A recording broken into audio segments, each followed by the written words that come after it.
Nadala yung susi yung remote namin. Wala, dala.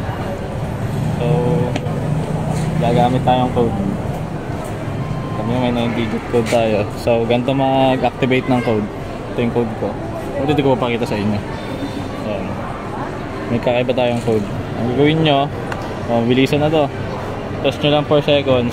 1, 2, 3, 4. Tapos ang pindot. Ayan. So, pwede nga pindot. Ayan, number 1. Isang pindot. Hintayin nyo matapos. Tapos next ulit. 1, 2, 3, 4, 5, 6, 7, 8, 9. Hintayin nyo ulit matapos yung tunog.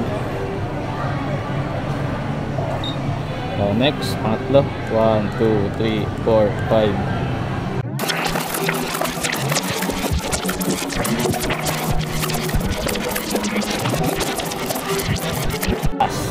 1, 2, 3, 4, 5. Tapos antayin nyo na lang. O, diba? Walang susi. No problem. Ay, walang remote. No problem. Basic. Patay ka na. So, guys, ganyan lang kadali.